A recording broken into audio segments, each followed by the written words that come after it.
46 के अंतर्गत उस पे 3 वर्ड जोड़े गए थे, वो क्या थे? पंथ निरपेक्षता, लोकतंत्र, गणराज्य।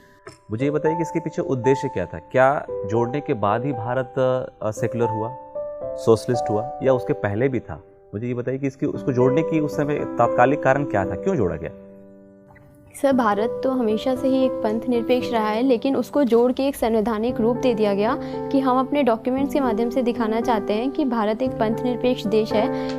इसका कोई धर्म नहीं है, लेकिन ये हर धर्म के साथ इक्वलिटी के साथ बिहेव करता है। उसको एक डॉक्यूमेंट्री स्वरूप दे दिया गया जोड़ने से।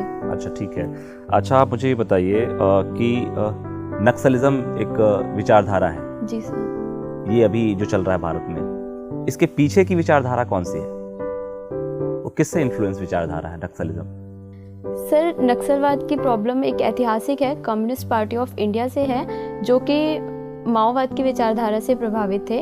और कम्युनिस्ट पार्टी ऑफ इंडिया में कुछ लोग सत्ता में आते हुए अपने उद्देश्यों की पूर्ति करना चाहते थे, तो उसी में एक दल था जो इससे सहमत नहीं था और उन्होंने अलग होकर नक्सलवाद का गठन किया। और ये प्रॉब्लम हमारे देश में जहाँ जहाँ देखी जा रही है, उसके पीछे पावर्टी, अनएम्प्लॉयमेंट, ये मुख्यतः रीज़न रहे हैं। जो मेन स्ट्रीम पॉलिटिकल पार्टी है कम्युनिस्ट पार्टी ऑफ इंडिया, जी सर, और जो नक्सल मूवमेंट चल रहा है, दोनों में क्या अंतर है? Sir, communist party of India एक वैधानिक रूप से अपने उद्देश्यों की मांग करती है, पूर्ति करती है, लेकिन नक्सलवाद हिंसा का सहारा लेता है और एक नॉन स्टेट एक्टर है।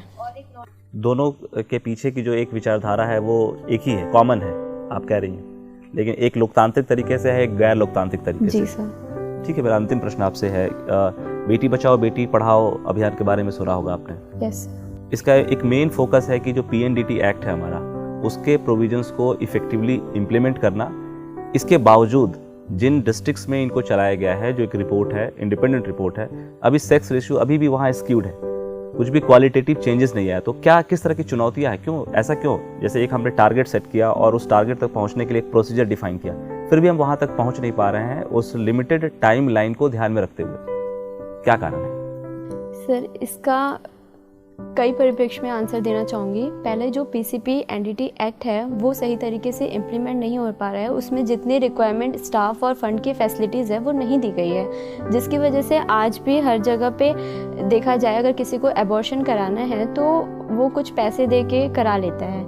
दूसरी बात ये है कि हमारी सोसाइटी का जो माइंडसेट बना हुआ है कि लड़की एक लाइबिलिटी है और अगर इसका जन्म होता है तो हमें डावरी कलेक्ट करनी पड़ेगी, इसकी सेफ्टी की प्रॉब्लम होगी, तो वो लड़कियों को जन्म नहीं देना चाहते हैं। और एक और मुझे रीज़न दिखता है कि आजकल संपन्न परिवारों में 1 बच्चे या 2 बच्चे की पॉलिसी देखी गई है। अगर उन्हें पहला लड़का हो जाता है तो फिर वो आगे बच्चे नहीं पैदा करते हैं, जिसकी वजह से भी सेक्स रेशियो पे फ़र्क दिखता है।